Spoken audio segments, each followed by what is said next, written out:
Hello friends, Atharva success point के online class में आपका स्वागत है।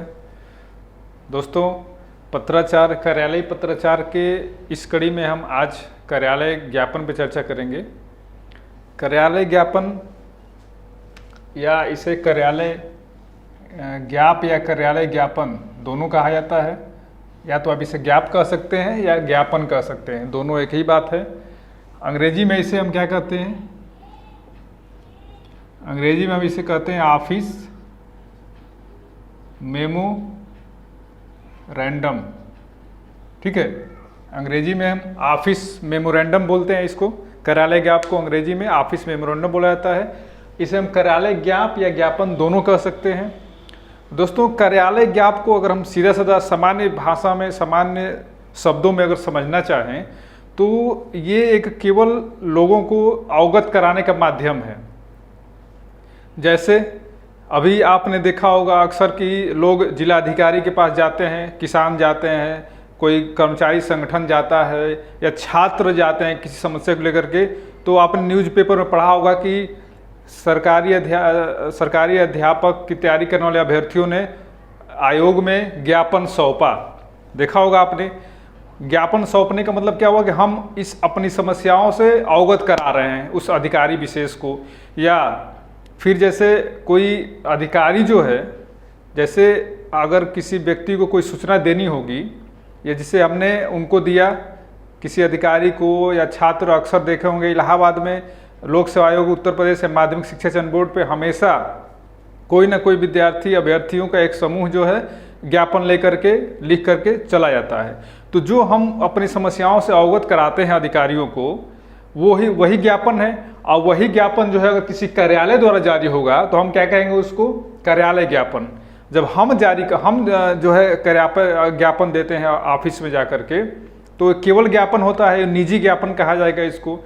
जब वही ज्ञापन या ज्ञाप कार्यालय द्वारा जारी किया जाएगा तो उसे हम कार्यालय ज्ञापन बोल सकते हैं, ऑफिस मेमोरेंडम। ठीक है, बस इतना समझिए कि ये केवल एक सूचनाओं को से अवगत कराने का एक माध्यम है। और ये ऐसा माध्यम है कि जो सबसे ज़्यादा चलता है। या तो फिर ये सरकार किसी अपने एक विभाग से दूसरे विभाग को कोई सूचना भेजनी हो तो सरकार वहाँ कार्यालय ज्ञापन की तैयारी, जैसे अगर इसको हम समझें सीधे साधे भाषा में तो हम इसको ऐसे समझ सकते हैं कि जैसे कार्यालय ज्ञापन क्या होगा कि जैसे कार्यालय आदेश का मतलब ये होता है कि कार्यालय आदेश जो है एक कार्यालय में उसके कर्मचारियों के लिए आदेश जारी किया जाता है। इस कर्मचारियों के आदेश को जारी करने के लिए, ठीक है, एक कार्यालय आदेश में उच्च अधिकारी के द्वारा अधीनस्थ कर्मचारियों के से संबंधित सूचनाओं, स्थानांतरण इत्यादि के संबंध में कोई आदेश जारी किया जाता है। तो ये कार्यालय आदेश हो गया। जब यही कार्यालय आदेश, कार्यालय ज्ञापन सूचना देने के लिए, इसमें हमने कार्यालय आदेश में क्या करते हैं? अवकाश या फिर हम स्थानांतरण, ठीक है, या अन्य तरह के जो आदेश जारी करते हैं वो कार्यालय आदेश होता है। कार्यालय ज्ञापन में हम क्या करेंगे कि कोई एक विशेष सूचना, जैसे सरकार द्वारा कोई विशेष सूचना जारी की जाती है विभागों को, तो वो भी कार्यालय ज्ञापन की तरह हो सकता है। तो एक कार्यालय किसी अन्य कार्यालय को, यानी जो कार्यालय ज्ञापन जो होता है वो क्या हो सकता है? अंतर विभागीय। ठीक है, अर्थात एक विभाग से दूसरे विभाग को कोई सूचना देनी हो, एक विभाग दूसरे विभाग को सूचना देनी हो तो कार्यालय ज्ञापन का प्रयोग होगा। अंतर कार्यालयी, यानी कि एक कार्यालय से दूसरे कार्यालय को कोई सूचना देना होगा तभी कार्यालय ज्ञापन का प्रयोग किया जाएगा। और अंतर मंत्रालयी, हमने पहले भी पढ़ा है, अंतर मंत्रालयी, यानी कि एक मंत्रालय से दूसरे मंत्रालय को कोई सूचना भेजनी हो तब भी क्या होगा? ये जो है कार्यालय ज्ञापन का प्रयोग किया जाएगा। तो अगर इसको हम अगर सीधे साधे शब्दों में इसकी परिभाषा अगर हम करना चाहें तो हम क्या कर सकते हैं? परिभाषा में हम कर सकते हैं कि शासकीय पत्र व्यवहार का ऐसा प्रारूप, ठीक है, शासकीय पत्र व्यवहार का ऐसा प्रारूप जो अंतर विभागीय, अंतर कार्यालय एवं अंतर मंत्रालयी सूचनाओं का संप्रेषण या सूचनाओं से अवगत कराने के संबंध में जारी किया जाता है। ठीक है, सीधी सादी परिभाषा हो गई कि शासकीय पत्र व्यवहार का वह प्रारूप जो अंतर विभागीय, अंतर कार्यालयी एवं अंतर मंत्रालयी, ठीक है, अंतर मंत्रालयी सूचनाओं के संप्रेषण या सूचनाओं से अवगत कराने से संबंधित मामले में कार्यालय ज्ञापन जो है जारी किया जाता है। ठीक है, ये हमारी परिभाषा हो सकती है।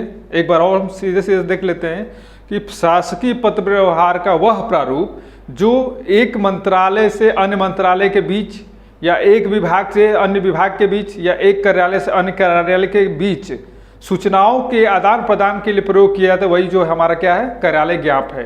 ज्ञाप का मतलब आप सीधे से समझिएगा कि मेमोरेंडम। ज्ञाप का मतलब होता है कि हम उसको उनसे अपनी सूचनाओं से अवगत करा रहे हैं। तो यही काम अन्य मंत्रालय द्वारा एक दूसरे मंत्रालय से किया जाता है, एक विभाग से दूसरे विभाग में किया जाता है और एक कार्यालय से दूसरे कार्यालय में। जब एक ही कार्यालय की हम बात करेंगे, जिससे जब एक ही कार्यालय की बात होगी तो उसमें क्या होगा, कार्यालय आदेश का प्रयोग किया जाएगा, क्योंकि उसमें एक कार्यालय संबंधित काम होता है। लेकिन अगर विभिन्न कार्यालयों से, विभिन्न मंत्रालयों से या विभिन्न विभागों के बीच में आदान प्रदान होगा तो वहाँ पे हम कार्यालय ज्ञाप का प्रयोग करें। पहले भी मैंने बताया था कि जो मंत्रालय होते हैं, जैसे कि भारत सरकार का वित्त मंत्रालय, भारत सरकार के स्वास्थ्य मंत्रालय से अगर कोई सूचना प्राप्त करनी हो, सूचना देनी हो, तो वहाँ तुरंत क्या होगा, कार्यालय ज्ञाप का प्रयोग होगा।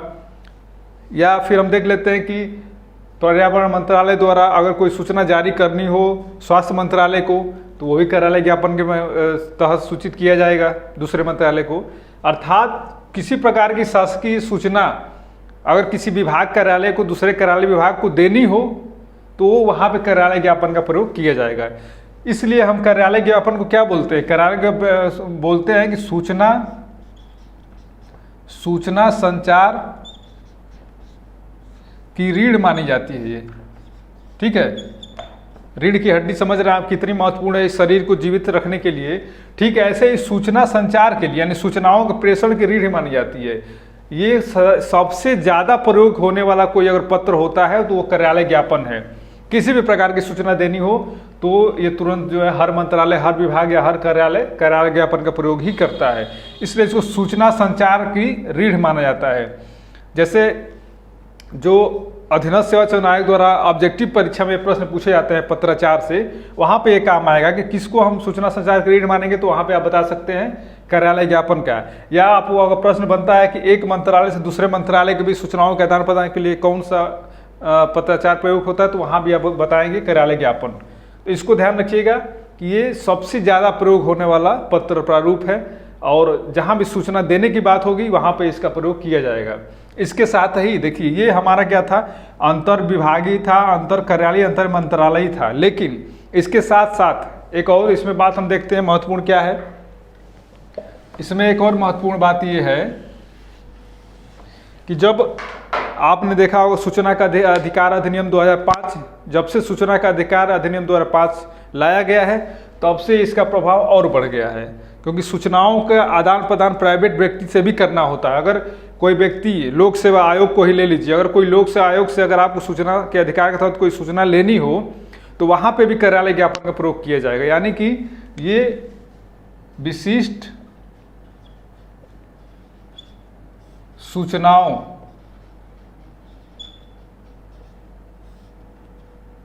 सूचनाओं से अवगत कराने के लिए निजी व्यक्ति के लिए भी जारी किया जाता है। ठीक है, निजी व्यक्ति के लिए भी ये जारी किया जाता है। तो जब से सूचना का अधिकार अधिनियम पारित हुआ है तब से कार्यालय ज्ञापन का प्रभाव और बढ़ गया है, सर्वाधिक प्रयोग इसका होता है। कोई भी आपको सूचना किसी मंत्रालय से, किसी विभाग से, किसी कार्यालय से लेनी होगी तो आपको सरकार द्वारा, उस कार्यालय द्वारा, उस विभाग द्वारा कार्यालय ज्ञापन के माध्यम से ही आपको सूचित किया जाएगा। तो सूचना के अधिकार के तहत इसका रोल और बढ़ गया है, इसलिए इसको हम सूचना संचार की रीढ़ बोलते हैं। तो किसी भी प्रकार से सूचना अगर किसी कार्यालय द्वारा किसी कार्यालय को देनी हो तब भी कार्यालय ज्ञापन होगा, किसी विभाग द्वारा मंत्रालय को, किसी मंत्रालय से मंत्रालय को देनी हो तब भी जो है कार्यालय ज्ञापन का प्रयोग किया जाएगा। और किसी निजी व्यक्ति को कोई सूचना देनी हो, सरकारी सूचना, तब भी जो है हम क्या करेंगे, वहाँ पे हम कार्यालय ज्ञापन का ही प्रयोग करेंगे। ठीक है, अब आप समझ गए होंगे कार्यालय ज्ञापन कितना महत्वपूर्ण है और कितना इसका उपयोग है हमारे शासकीय कार्य व्यवहार में। तो शासकीय कार्य व्यवहार में सबसे ज़्यादा उपयोग किया जाने वाला पत्र कोई है तो कार्यालय ज्ञापन। ये सरकार के द्वारा भी बीच में, कार्यालय से कार्यालय के बीच में, विभाग से विभाग के बीच में, या मंत्रालय से मंत्रालय के बीच में, एवं सरकार और निजी व्यक्ति के बीच में भी इसका प्रयोग किया जाता है। अतः ये बहुत ऐसा प्रारूप है जो सूचना देने के लिए लगभग हर तरह से प्रयोग किया जाता है, इसलिए इसको सूचना संचार का रीढ़ बोला जाता है। ठीक है, तो अब आप इसे समझ गए होंगे। अब हम इसकी विशेषताओं पे अगर चर्चा करते हैं, इसकी क्या क्या संरचनात्मक विशेषताएं हैं या शैलीगत विशेषताएं क्या क्या है, उस पर भी हम चर्चा कर लेते हैं।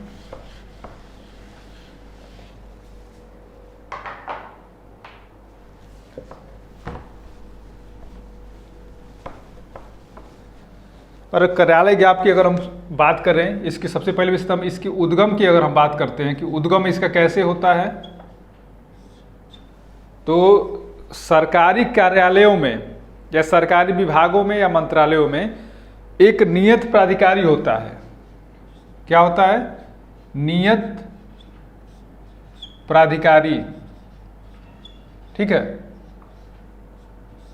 अर्थात सूचनाओं का आदान प्रदान करने के लिए किसी मंत्रालय से किसी मंत्रालय को या विभाग से विभाग को या किसी भी व्यक्ति को कोई सूचना अगर किसी का राज्य भेजे तो वो एक सूचना अधिकारी होता है।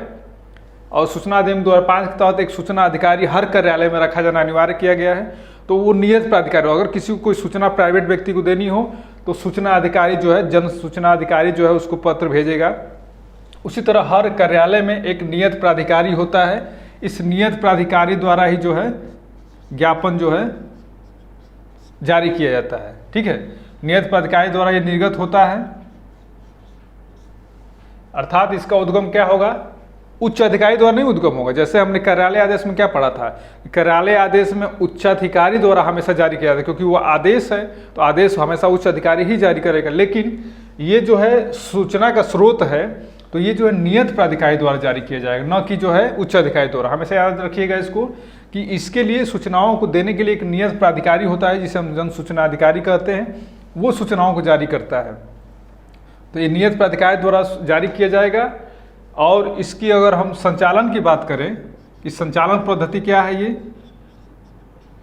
तो इसका काम क्या है कि कोई सूचना किसी अन्य विभाग को, अन्य मंत्रालय को देनी हो तो सूचना दे दी गई।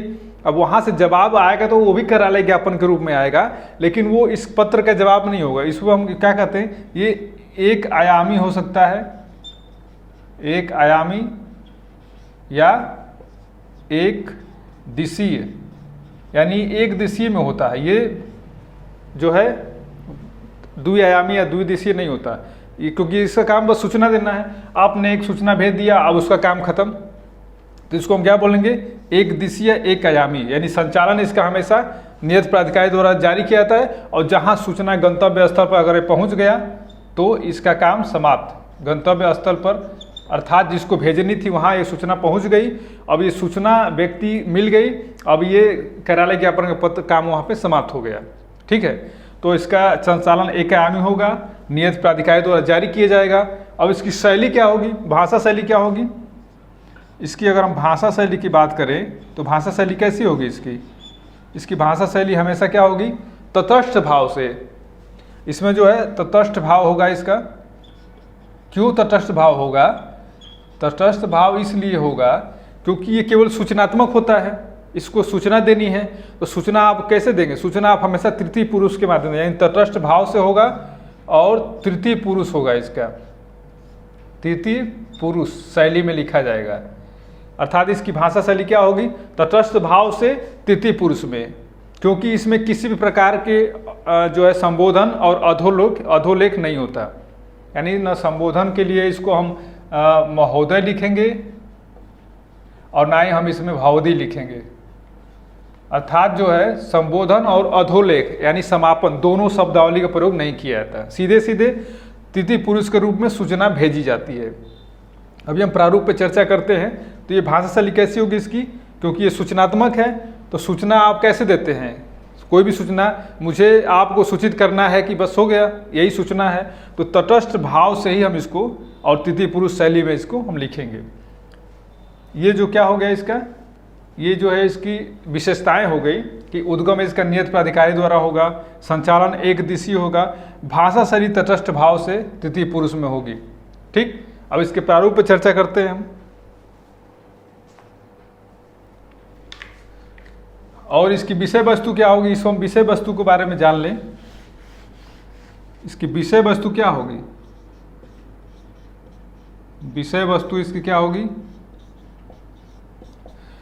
चूंकि यह एक सूचनात्मक ये शासकीय पत्र व्यवहार का होगा, शासकीय सूचनाओं से अवगत कराने के लिए,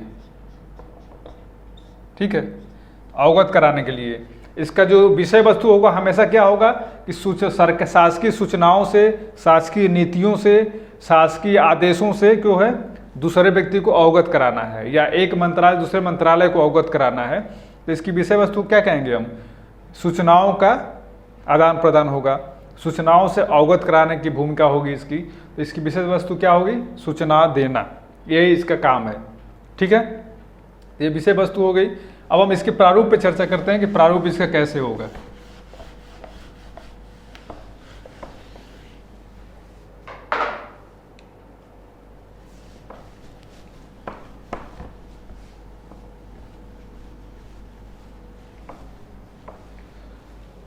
अगर हम इसके प्रारूप की बात करें तो इसका प्रारूप जैसे कार्यालय आदेश का प्रारूप हमने पढ़ा, ठीक वही प्रारूप कार्यालय ज्ञाप का भी होगा, कोई अंतर नहीं है, बस अंतर उसके शब्दों के प्रयोग में होगा।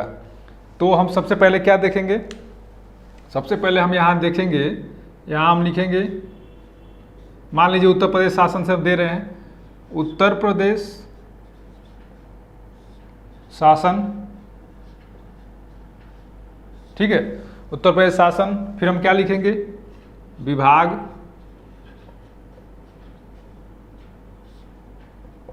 विभाग का नाम लिखेंगे, अनुभाग का नाम लिखेंगे, ठीक है, अनुभाग का नाम लिखेंगे। फिर क्या लिखेंगे हम, संख्या लिखेंगे, ठीक है, हम इसकी संख्या लिखेंगे। इसके बाद हम क्या लिखेंगे, यहाँ पे अगर लखनऊ से जारी किया जाता है, यहाँ पे हम क्या लिखेंगे, स्थान दिनांक। ये हमारा ऊपर हो गया। ऊपर क्या होगा, उत्तर प्रदेश शासन, विभाग का नाम, अनुभाग का नाम, संख्या और स्थान और दिनांक। ठीक, यही प्रारूप हमारा कहाँ था, कार्यालय आदेश में भी था, यही प्रारूप कार्यालय ज्ञापन में भी होगा। अब देखिए, अब इसके बाद हम क्या करेंगे, हम यहाँ पे क्या लिखेंगे, कार्यालय ज्ञाप। अब कार्यालय ज्ञाप में क्या करेंगे हम, जैसे हमने कार्यालय आदेश को अंडरलाइन किया था उसी तरह हम कार्यालय ज्ञाप को भी अंडरलाइन करेंगे। अब इसके बाद हमारा जो है कार्यालय ज्ञाप शुरू हो जाएगा। कैसे शुरू होगा, तो इसमें शब्दों पे ध्यान देना है। जैसे हमने कार्यालय आदेश में क्या दिया था कि कार्यालय आदेश में हमारी लाइन यही होती थी कि संबंधित व्यक्ति को सूचना देनी, मान लीजिए कोई सूचना देनी हो तो श्री तथ द को आदेशित किया जाता है, आदेशित किया जाता है, ये हमारे कार्यालय आदेश की लाइन होती थी। या श्री तथ द को सूचित किया जाता है कि उनका स्थानांतरण इस विभाग से उस विभाग में किया गया, तो हमारी कार्यालय आदेश की लाइन ऐसी होती थी। अब इसमें लाइन क्या होगी, इसमें हम सीधे सीधे यूज करेंगे यहाँ पे अधो हस्ताक्षरी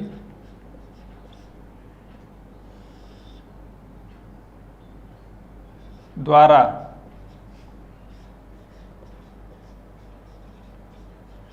सूचित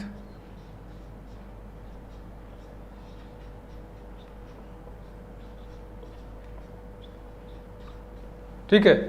अधोहस्ताक्षरी द्वारा सूचित किया जाता है कि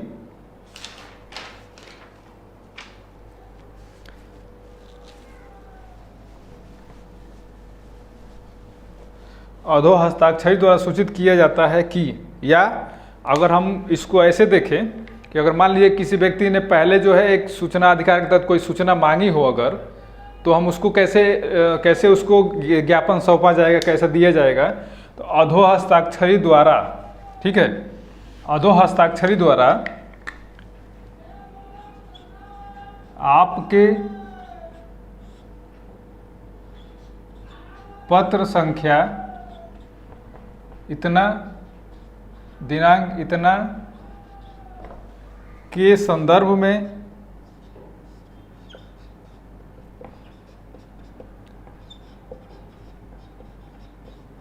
सूचित करना है कि, ठीक है, सूचित करना है कि आप द्वारा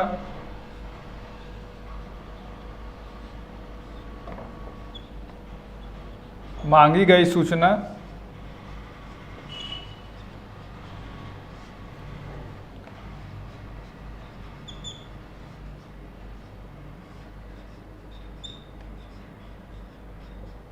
राष्ट्रीय सुरक्षा के हित को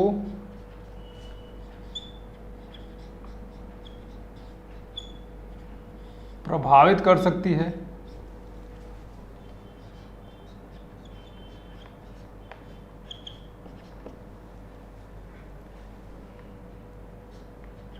इसलिए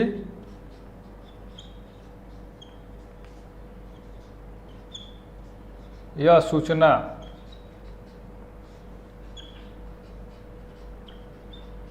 आपको नहीं प्रेषित की जा सकती, ठीक है।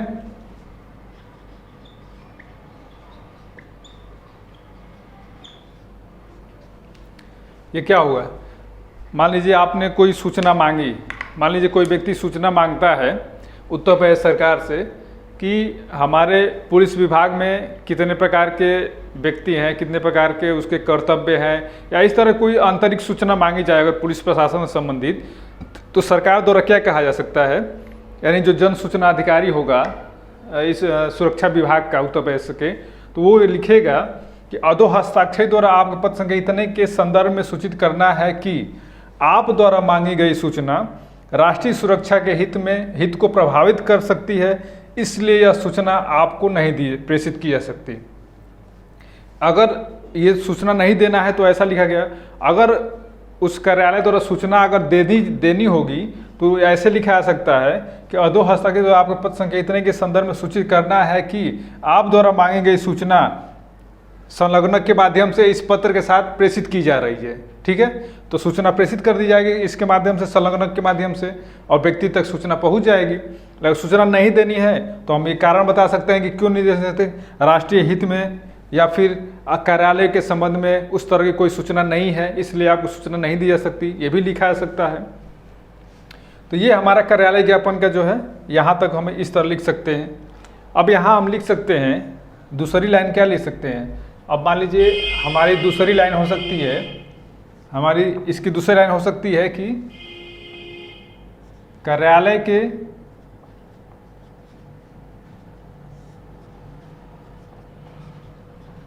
जन सूचना अधिकारी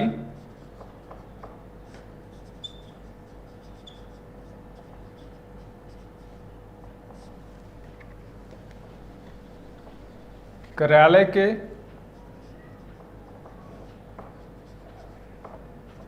अपीली अधिकारी श्री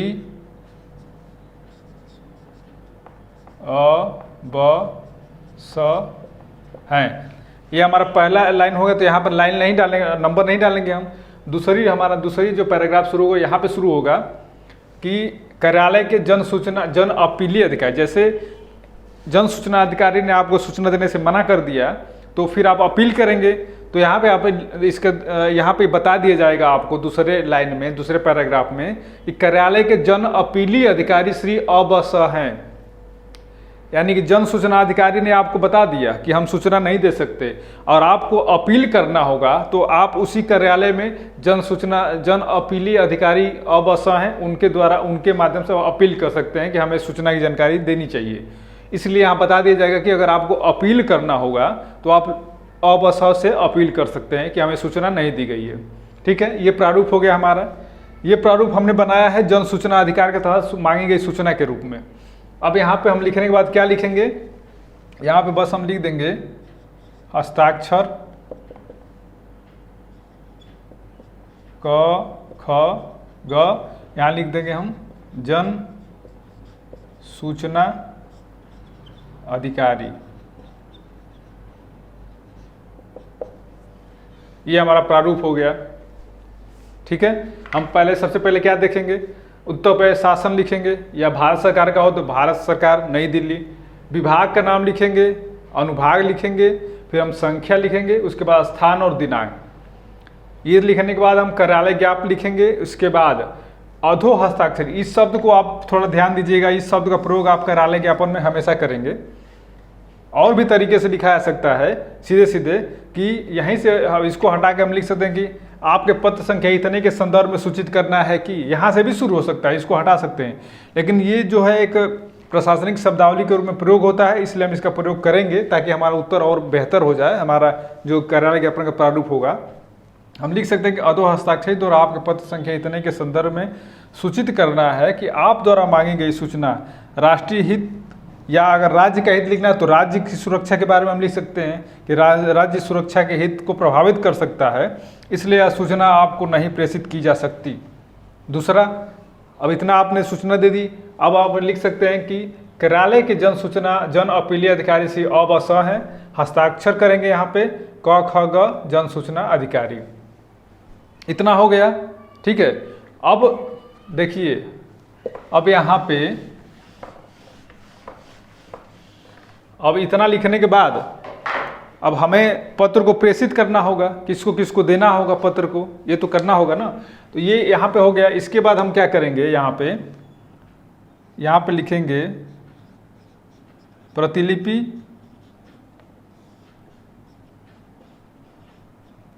निम्न को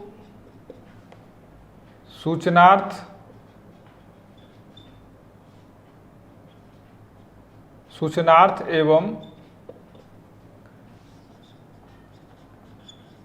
अवलोकनार्थ प्रेषित। अब प्रेषित किसे करेंगे हम, यहाँ पे डाक विभाग,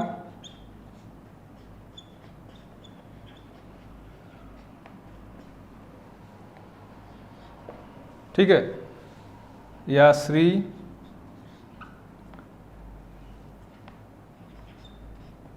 यरल, यानी कि हम कैसे प्रेषित करेंगे, ये हमारी प्रतिलिपि किसको प्रेषित करेंगे, डाक विभाग को। क्योंकि जब आप बाहरी व्यक्ति द्वारा पत्र जन सूचना के तहत पत्र जवाब मांगा गया है, तो इस डाक के माध्यम से उसको प्रेषित किया जाएगा, उस व्यक्ति को भेजा जाएगा, तभी तो उसको सूचना मिलेगी। तो डाक विभाग को हम भेज देंगे ताकि डाक विभाग जो है उस पत्र को उस व्यक्ति के पास भेज दे। इसके बाद श्री यरल, यानी जिन्होंने सूचना मांगी है उन्हें हम भेजेंगे। ठीक है, या अन्य किसी को भी भेजना हो तो उनको भेज सकते हैं।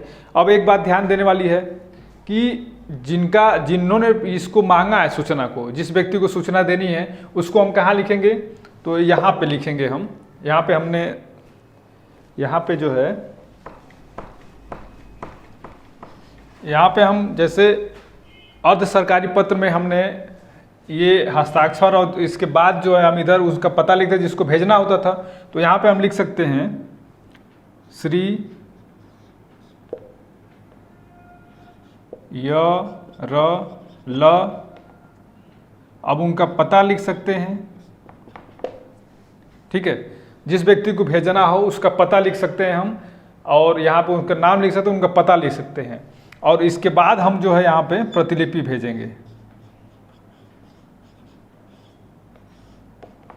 ठीक है, प्रतिलिपि भेजने का काम क्या होगा, सबसे पहले हम क्या लिखेंगे, ये लिखेंगे विभाग, अनुभाग, संख्या, दिनांक, फिर हम पत्र लिखेंगे। पत्र लिखने के बाद हम यहाँ हस्ताक्षर करेंगे, दूसरा पैराग्राफ खत्म होगा। इसके ठीक इधर बाएं हाथ में हम क्या करेंगे, श्री जिनको भेजना होगा पत्र उनका नाम लिखेंगे। उसके बाद लास्ट में हम प्रतिलिपि लिखेंगे, और प्रतिलिपि भेजने के बाद यहाँ पे हम क्या लिखेंगे, यहाँ पे आज्ञा से जन सूचना अधिकारी ने भेजा तो जन सूचना अधिकारी लिख देंगे,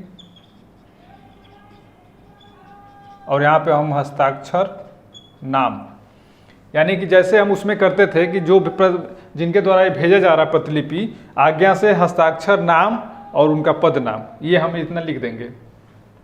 ठीक है, तो ये हमारा प्रारूप हो गया। अब इसको हम एक उदाहरण के माध्यम से अगर समझें तो उसको हम देखते हैं कैसे जो है एक हम प्रारूप बनाते हैं। एक उदाहरण के लेते हैं।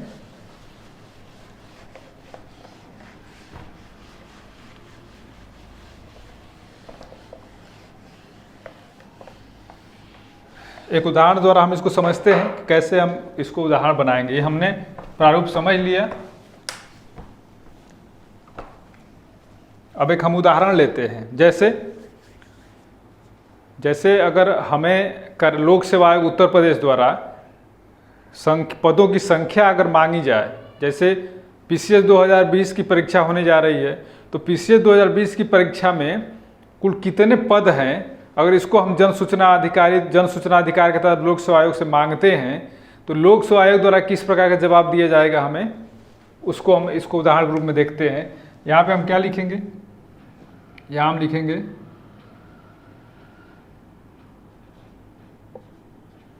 लोक सेवा आयोग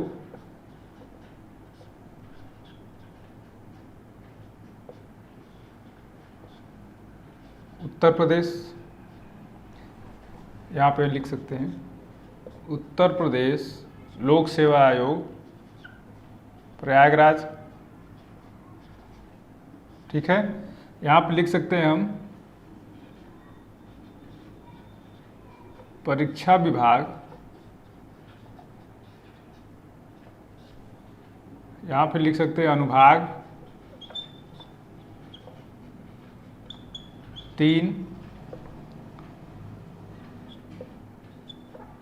प्रयागराज, दिनांक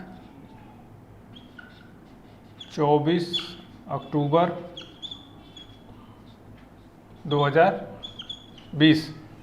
ठीक है, ये हो गया लोक सेवा आयोग प्रयागराज, परीक्षा विभाग अनुभाग 3 प्रयागराज, दिनांक उतना। अब इसके बाद हम इस सूचना कैसे दिया जाएगा, सीटों की संख्या हम यहाँ लिखते हैं अधो हस्ताक्षरी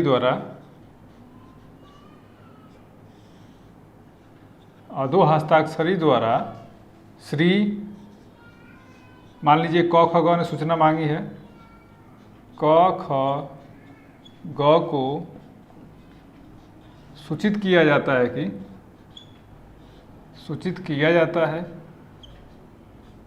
या हम लिख सकते हैं कि अधोसाई द्वारा क ख ग को सूचित किया जाता है कि, नहीं यहाँ पे हम इसको ऐसे लिख सकते हैं क ख ग को उनके पूर्व पत्र संख्या, दिनांक के संदर्भ में, ठीक है, के संदर्भ में सूच्य है, सूचित करना है या सूच्य है, इतना भी लिख देंगे तो बात वही है, सूच्य है कि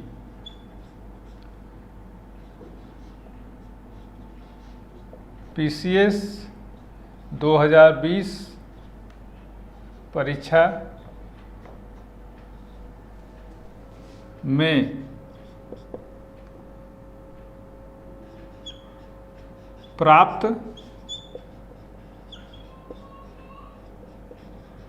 अधियाचन के अनुसार रिक्तियों की संख्या 325 है,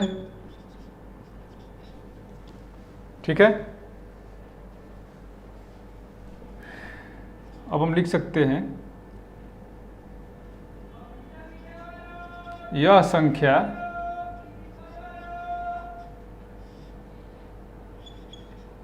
घट बढ़ सकती है,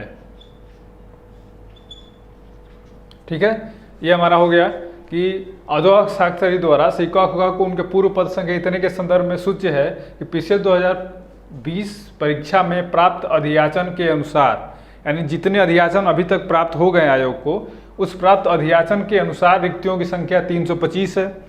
यह संख्या घट बढ़ सकती है, ये आयोग द्वारा कहा गया है आपके लिए। अब यहाँ पे क्या लिख सकते हैं, हम लिख सकते हैं यहाँ पे हस्ताक्षर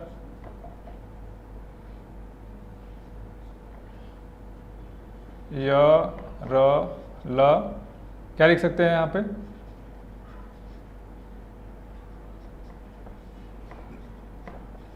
परीक्षा नियंत्रक या सचिव महोदय द्वारा अगर भेजा जाता है तो सचिव महोदय द्वारा हम लिख सकते हैं, ठीक है।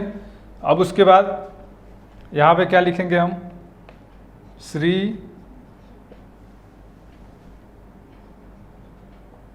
क ख ग, मान लीजिए कि वो गाजीपुर जिला के हैं तो गाजीपुर, उनके गांव का कुछ नाम होगा तो गांव का नाम लिख देंगे, पिन कोड लिखना होगा पिन कोड लिख सकेंगे यहाँ पे, यानी इनका पूरा पता जो है हम यहाँ पे लिख सकते हैं जिनको भेजना है। इसके बाद हम क्या लिखेंगे, यहाँ लिखेंगे हम प्रतिलिपि सूचनार्थ प्रेषित। क्यों सूचनार्थ प्रेषित का मतलब क्या हुआ, इन्हें केवल सूचना देनी है, कोई कार्रवाई तो उस पर करनी नहीं है इनको, तो हम इस पे क्या लिखेंगे, प्रतिलिपि सूचनार्थ प्रेषित, केवल सूचना के लिए प्रेषित की जा रही है। यहाँ पे किसी प्रकार की कार्रवाई की बात नहीं कर रहे, क्योंकि इनको बस सूचना देनी है, ये प्राइवेट व्यक्ति हैं। हम यहाँ लिख सकते प्रतिलिपि सूचनार्थ प्रेषित, यहाँ पे लिख सकते हैं हम डाक विभाग, और यहाँ लिख सकते हैं श्री कौन है, क ख ग, ठीक है। ये हमारा प्रतिलिपि हो गया। अब यहाँ से हम लिख सकते हैं आज्ञा से